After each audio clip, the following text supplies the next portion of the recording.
So hey guys, this is सफल बिशन और आज हम स्टार्ट करने जा रहे हैं हमारा लीनियर अलजेब्रा का लेक्चर नंबर 7। ठीक, तो लास्ट लेक्चर तक हम जो है एबेलियन ग्रुप सीख चुके थे कि क्या होता है। आज हम अपने क्यू स्टार पे, सी स्टार पे और आर स्टार पे चेक करेंगे कि ये हमारे एबेलियन ग्रुप हैं कि नहीं। देखिए, एबेलियन ग्रुप की हमारी 4 प्रॉपर्टीज होती थी। अगर कोई भी हमारा ग्रुपॉइड वो 4 प्रॉपर्टीज फॉलो करता है तो इसका मतलब कि वो एबेलियन ग्रुप है।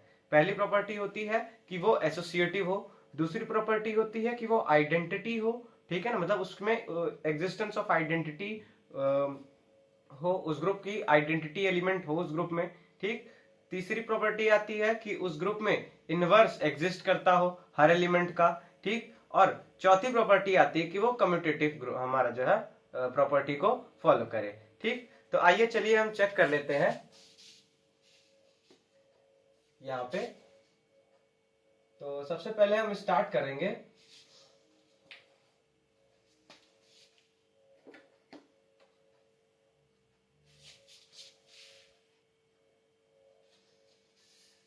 फर्स्ट डाल के आप कर सकते हैं। जो हमारा सबसे पहला रहेगा वो हमारा सेट ऑफ रेशनल नंबर्स के लिए रहेगा। ठीक, जिसमें जीरो नहीं आता। तो हम क्यू स्टार के लिए चेक करते हैं। Is an Abelian group. ठीक, कि हमारा जो क्यू स्टार है वो एक एबेलियन ग्रुप है कि नहीं। ठीक, चलिए, तो इसमें हमारी जो सबसे पहली प्रॉपर्टी आती है वो क्या आती है? Associative law.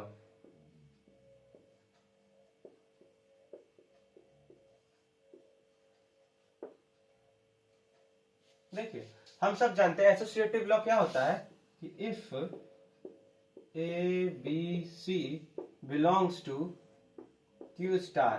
ठीक, अगर हमारा A B C Q star में बिलोंग कर रहा है, ठीक, then A O B O C is equals to A O B O C.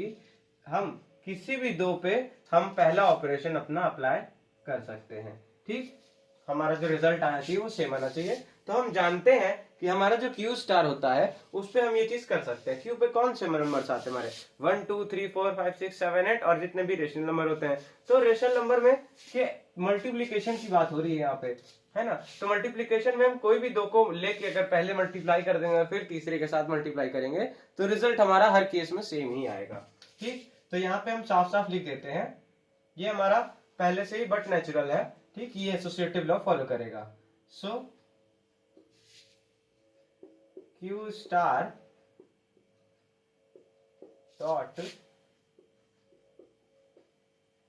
Follows the associative law. ठीक है, जो हमारा क्यू स्टार है वो क्या करता है? हमारा एसोसिएटिव लॉ को फॉलो कर रहा है। अब हम सेकंड देख लेते हैं कि जो हमारी सेकंड कंडीशन है वो क्या है। वो होती है हमारी existence of identity. Existence of identity कि मल्टीप्लीकेशन के केस में आइडेंटिटी एलिमेंट एग्जिस्ट कर रहा है कि नहीं कर रहा है। तो देखिए, इसमें क्या होता है कि there exist one belongs to Q.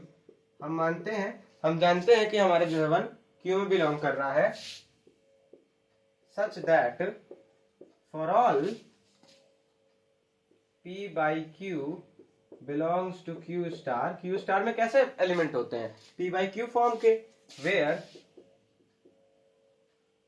p comma q belongs to set of integer and q is not equal to 0। ठीक, तो हम जानते हैं कि हमारे पास एक ऐसा एलिमेंट q में एग्जिस्ट कर रहा है कि q के सारे एलिमेंट्स के साथ अगर उसको हम राइट हैंड साइड से ऑपरेट करें,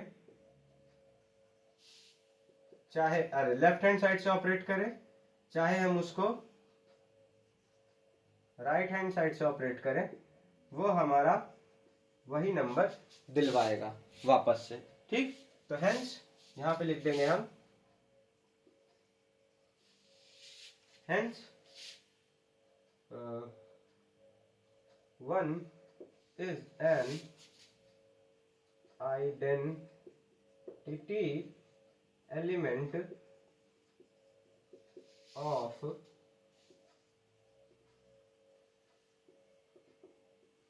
groupoid q star comma dot. ठीक, तो यानी कि इसका आइडेंटिटी एलिमेंट भी हमारा एग्जिस्ट कर रहा है। अब बात आती है हमारी तीसरी कंडीशन की, जो कि होती है हमारे इनवर्स की। ठीक, तो आप इसको लिख लीजिए, उसके बाद हम चलते हैं इनवर्स वाली कंडीशन पे। ठीक है, तो मैं अब ये एसोसिएटिव लॉ वाला गेस कर दे रहा हूं।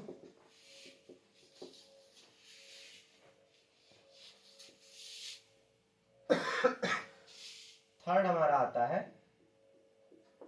एग्जिस्टेंस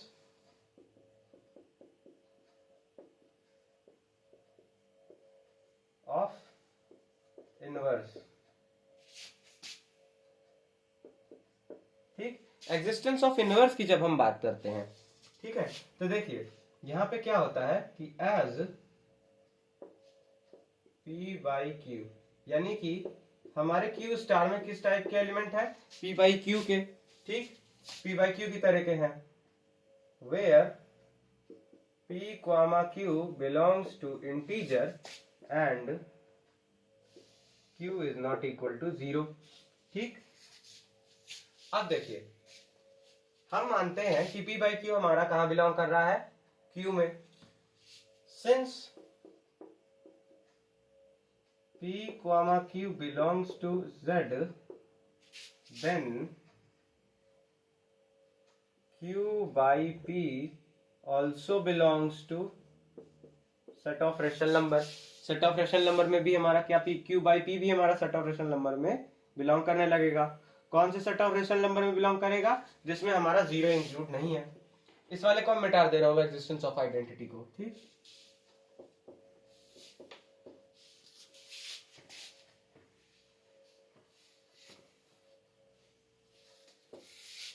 ठीक, तो ये जो है हमारा P by Q by P भी हमारा जो है Q स्टार में बिलोंग कर रहा है। ठीक, सो हमको एक ऐसा एलिमेंट मिल गया Q by P belongs to Q star such that therefore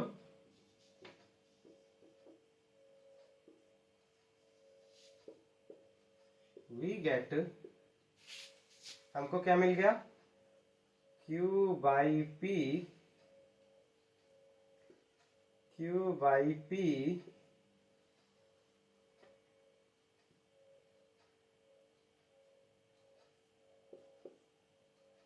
into P by Q is equals to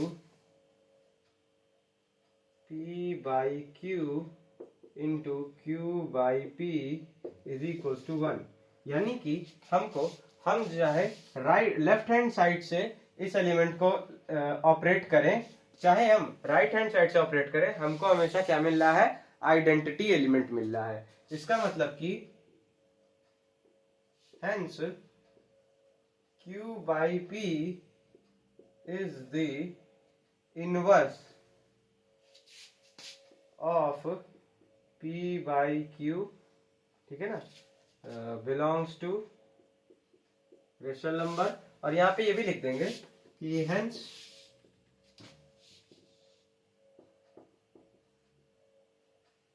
Q by P belongs to set of rational number, ठीक है ना, is the inverse of P by Q which belongs to set of rational number. ठीक, so inverse of Q dot exist, inverse हमारे इस ग्रुपॉइड का exist करता है। ठीक, ये हो गया। अब आता है हमारा चौथी प्रॉपर्टी, फोर्थ प्रॉपर्टी, जिसको हम कहते हैं कम्यूटेटिव लॉ। ठीक, तो कम्यूटेटिव लॉ भी नॉर्मल सी बात है, इसमें फॉलो कर जाएगा।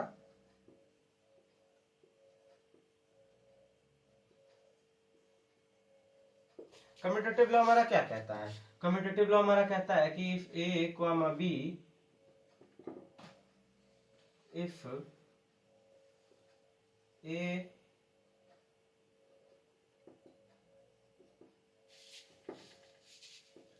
if a comma b belongs to set of integer, ठीक, set of rational number, then a o b is equals to b o a। चाहे हम एक दूसरे को ऐसे ऑपरेट करें, चाहे हम एक दूसरे को ऐसे ऑपरेट करें, हमारा रिजल्ट दोनों में सेम आना चाहिए, जो कि हमारा आता है। So we can say that hence q star dot is commute या फिर follow, q star dot follows commutative law। ठीक, हमारा जो q स्टार है वो कम्यूटेटिव लॉ भी फॉलो करता है। तो इस तरह से हम कह सकते हैं कि इसके बाद आप लिख लेंगे कि hence q star dot is an Abelian group. ठीक, तो यहां से हम क्या कह सकते हैं, कह सकते हैं कि जो है हमारा जो q स्टार डॉट है वो हमारा एक एबेलियन ग्रुप है, क्योंकि वो हमारी चारों प्रॉपर्टीज को फॉलो करता है। ठीक, तो इसको आप नोट कर लीजिए। उसके बाद हम चलते हैं हमारे कॉम्प्लेक्स नंबर को, मतलब कॉम्प्लेक्स नंबर वाले जिसमें जीरो इंक्लूड नहीं रहता है, उस वाले ग्रुपॉइड को चेक करने कि वो हमारा जो है एबेलियन ग्रुप है कि नहीं। ठीक, तो इसको नोट कर लीजिए। और वो थोड़ा सा जो है उसमें थोड़ी सी मुश्किल आती है, बट सिंपल है, वो भी आराम से हो जाएगा। तो इसको आप नोट कर लीजिए।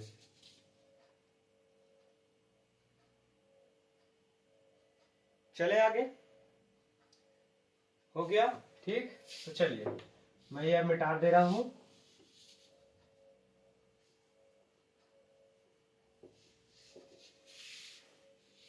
अगली हेडिंग डालेंगे C star dot is an Abelian group. ठीक,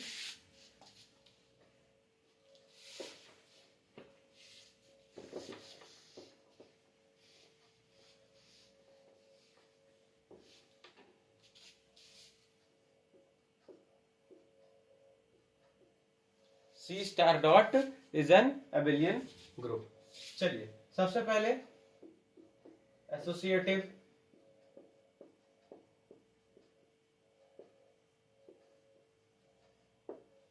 ठीक, तो हम साफ साफ कह सकते हैं कि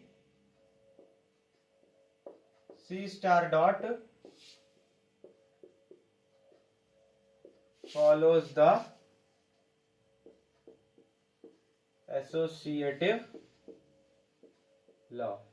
देखिए हम आर डॉट का नहीं करा रहे हैं, क्योंकि उसका भी एकदम सिमिलर है, क्यू डॉट की तरह है। ठीक, कोई भी आप देखिए रेशनल नंबर, उसमें क्या ज्यादा से ज्यादा फंसेगा, है ना, कि अगर आपका जो है कोई एक रेशनल नंबर है और कोई एक इरेशनल नंबर है ना, इरेशनल नंबर है। ठीक, तो उन दोनों को अगर आप ऐड करते हैं तो देखिए वो या तो आपका रेशनल नंबर दे सकता है या तो आपका इरेशनल नंबर दे सकता है। अरे सॉरी, मल्टीप्लाई करते हैं तो या तो आपका रेशनल या तो इरेशनल नंबर दे सकता है। ठीक, और हर कंडीशन में अगर वो रेशनल नंबर मिला और अगर वो इरेशनल नंबर मिला, तो हर कंडीशन में उसका आपका मल्टीप्लिकेटिव इनवर्स और आपका जो आइडेंटिटी है, वो आइडेंटिटी तो आपकी हर कंडीशन में 1 आएगी। ठीक, और मल्टीप्लिकेटिव इनवर्स आपका हर कंडीशन में उस नंबर का 1 अपॉन दैट नंबर आएगा, है ना। और हम जानते हैं कि जो हमारा ग्रुप है, मतलब आर वाला, ये हमारा स्टार का ग्रुप है, तो इसमें जीरो एग्जिस्ट ही नहीं करता है। ठीक, तो मल्टीप्लिकेटिव इनवर्स निकालने में हमको कोई दिक्कत नहीं होगी, वो आराम से निकल आएगा। और जब ना ही ये जीरो आ रहा है ना ही हमारा ये जीरो आ रहा है, तो हमारा इनका मल्टीप्लीकेशन भी कभी जीरो नहीं आएगा, है ना। तो आई थिंक आप आर स्टार के लिए भी समझ सकते हो कि वो भी आराम से हमारा एबेलियन ग्रुप है, उसके लिए हमको लिख के दिखाने की जरूरत नहीं है। ठीक, तो C star follows the associative law, हमको साफ साफ पता है। सेकंड हम बात करते हैं एग्जिस्टेंस ऑफ आइडेंटिटी की।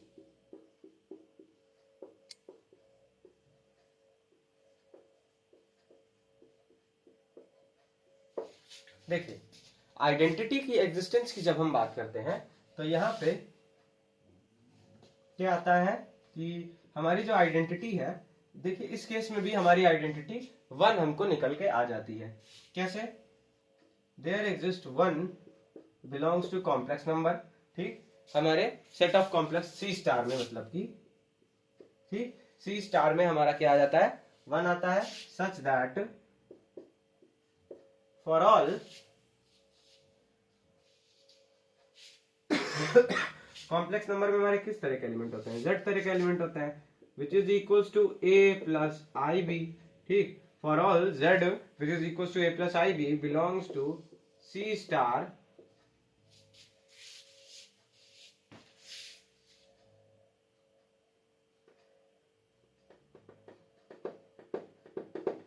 ठीक है ना। Such that for all Z belongs to C star we have, हमारे पास क्या है, 1 into Z is equal to Z into 1 which is equal to Z itself. ठीक, तो हमको 1 से मल्टीप्लाई करने में, चाहे हम लेफ्ट से मल्टीप्लाई करें ऑपरेट करें, चाहे हम राइट से ऑपरेट करें, हमको क्या मिल रहा है, खुद वापस से जेड मिल जा रहा है। वेयर यहाँ पे लिखेंगे A and B is not equal to 0। ठीक, ए और बी हमारा 0 के बराबर नहीं है। ये हमको मिल जा रहा है, तो यहाँ पे हम क्या लिखेंगे, hence 1 is the identity of groupoid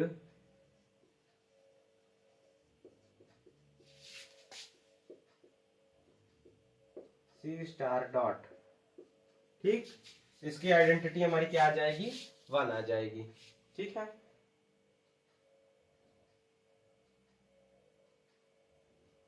तो इतना आप लिख लीजिए। यहाँ पे हम बात करते हैं अब इनवर्स की। तीसरी जो बात होती है वो हमारी होती है किसकी,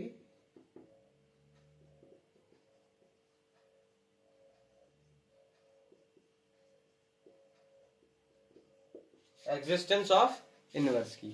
ठीक, तो जब हम एग्जिस्टेंस ऑफ इनवर्स की बात करते हैं तो देखिए, आपको जानते हैं आप यहाँ पे कि as z is equals to a plus ib belongs to c star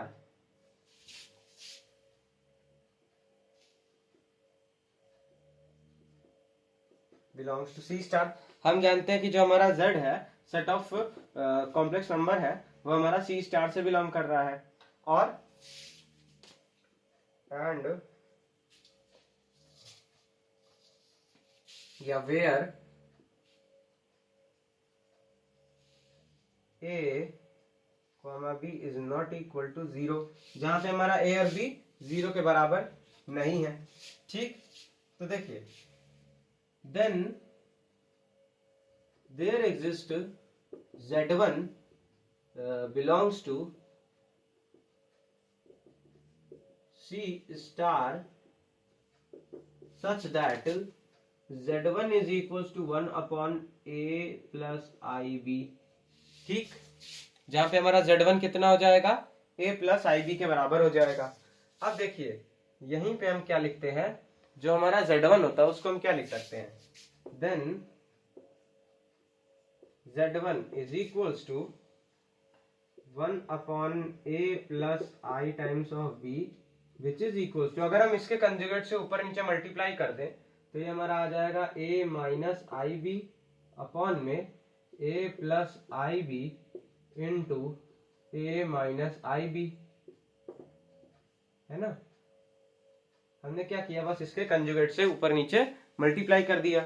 multiply करने के बाद हमको क्या मिलता है, z1 is equals to A minus I B upon में A square plus B square.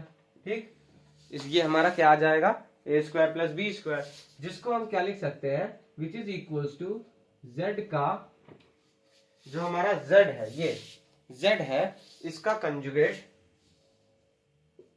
Upon में z का मॉड, है ना। z का मॉड क्या होता है, z अगर हमारा a प्लस आई बी है तो z का मॉड होता है हमारा a square plus B square. और z का कंजुगेट होता है हमारा a माइनस आई बी, यानी इमेजिनरी वाले पार्ट में हम उसका साइन चेंज करके लिख देते हैं। तो ये हमारा z का कंजुगेट अपॉन में z मॉड हमारा कितना आ गया, z1 आ गया। इसको हम क्या लिख सकते हैं, अब देखिए, इतना हमने कर दिया। ठीक, now we get z1 belongs to c star such that, अब इसके बाद में जो है यहाँ पे लिखता हूँ, ऊपर आई थिंक आपने एसोसिएटिव लॉ वाला कर लिया होगा, ठीक, तो मैं इतना इरेज कर दे रहा हूँ, ये भी इरेज कर दे रहा हूँ, हेडिंग भी यहाँ की, ठीक, such that z1 dot z is equals to z dot z1 is equals to 1। क्यों भैया? देखिए है क्या ये हमारा जो है, ठीक, दैट इज, यहां पे लिखेंगे दैट इज z हमारा क्या है, z1 पहले हम देखते हैं, z1 हमारा कितना आया है, a minus I B upon में a square plus B square into a plus I B is equals to a plus I B upon में a square plus B square into a minus I B which is equals to a square plus B square upon में a square plus B square which is equals to 1। ठीक, हमारा ये आ गया है ना। तो इसका मतलब हमारा क्या आ गया कि जो हमारा दिस इंप्लाइज दैट, इसको मैं इरेज कर दे रहा हूं, this implies that z1 is equals to z inverse is equals to z inverse, ठीक, which is equals to z का कंजुगेट अपॉन z का मॉड, ठीक, hence z inverse is the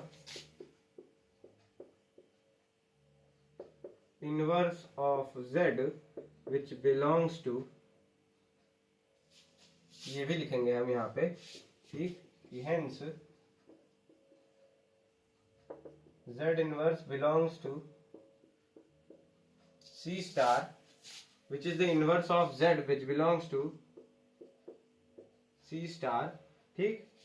so identity अरे inverse of c star dot group, so यहाँ पे लिखेंगे हम कि आइडेंटिटी ऑफ, अरे इनवर्स ऑफ, सॉरी बार बार आइडेंटिटी निकल रहा है, तो यहां पे लिखेंगे so inverse of every element of groupoid inverse of every element of C star exists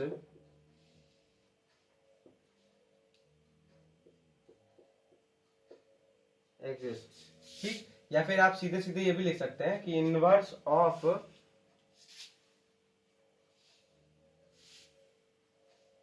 ग्रुपॉइड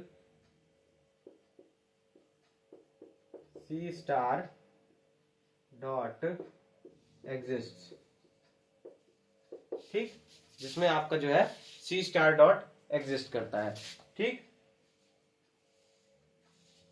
तो ये आपका हो गया आपके इनवर्स का, ठीक। अब हम बात करते हैं कम्यूटेटिव की,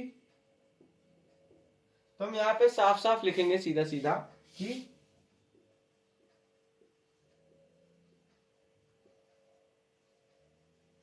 जिस तरह से हमने जो है एसोसिएटिव के लिए लिया था, तो यहां भी लिखेंगे हम कि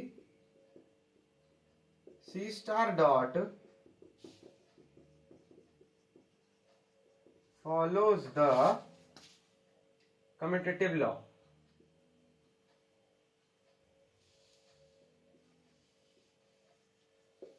ठीक, आप इसको नोट कर लीजिए। उसके बाद आपको दो ठो जो है छोटे छोटे कह सकते हैं आप रिमार्क है, ठीक है ना, वो भी लिखवा दें, फिर हम जो है आज का लेक्चर यहीं खत्म हो जाएगा। इसके बाद नेक्स्ट लेक्चर में हम जो है यहाँ पे अपने आगे के टॉपिक पढ़ेंगे, ठीक। तो इसको नोट कर लीजिए, दो रिमार्क आपको लिखवा दें, उसके बाद हम चलते हैं अगले लेक्चर में फिर।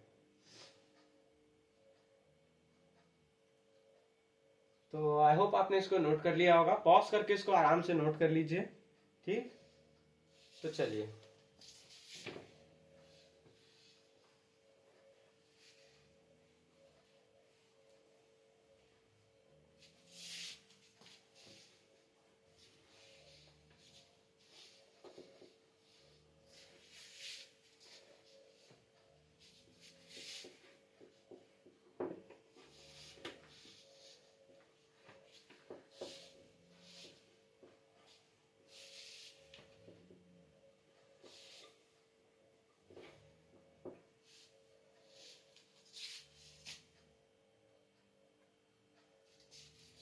रिमार्क आपका है यहाँ पे, या नोट करके लिख लीजिए आप।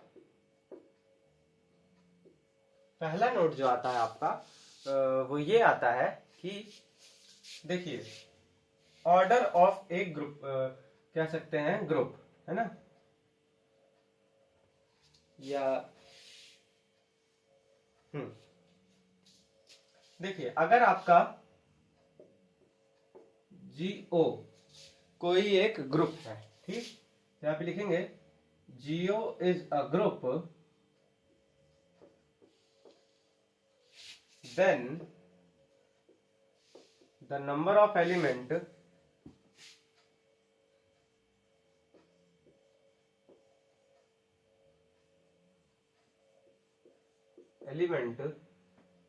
the number of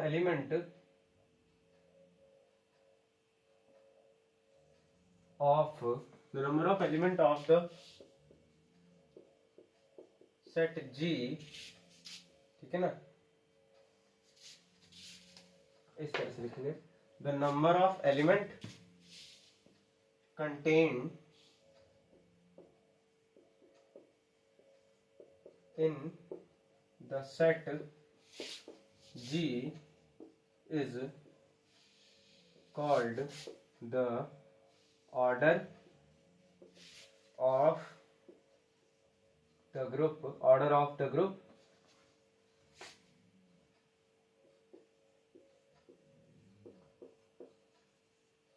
order of the group, and denoted by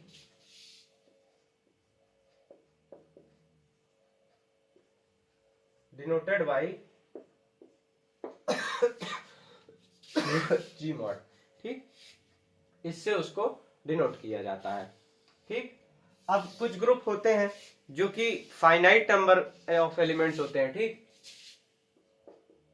if the group या फिर if the set G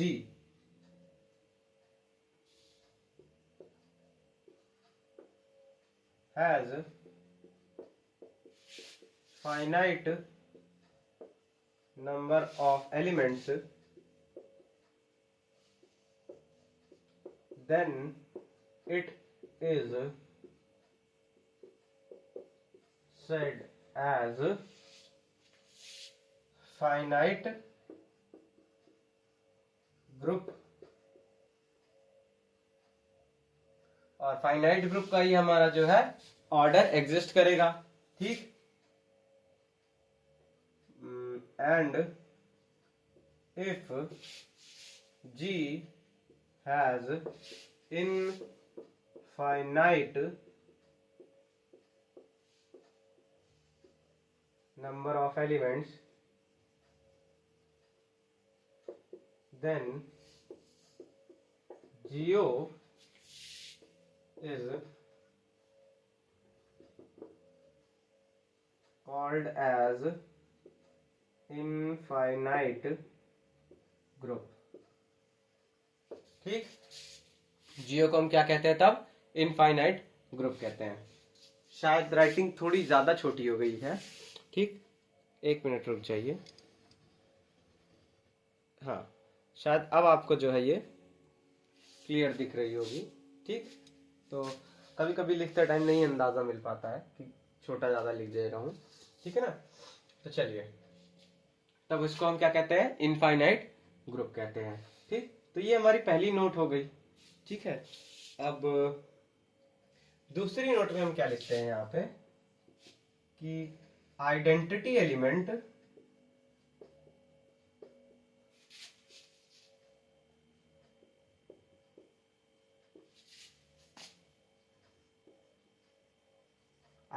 element किसी भी ग्रुप का, ठीक, किसी भी ग्रुप का आइडेंटिटी एलिमेंट क्या होता है आपका? Identity element of any group, यहां पे लिख दीजिए,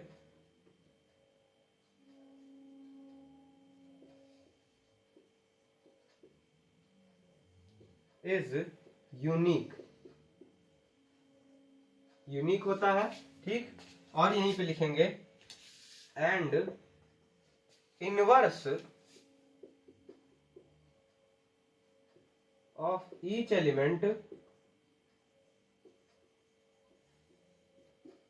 इनवर्स ऑफ ईच एलिमेंट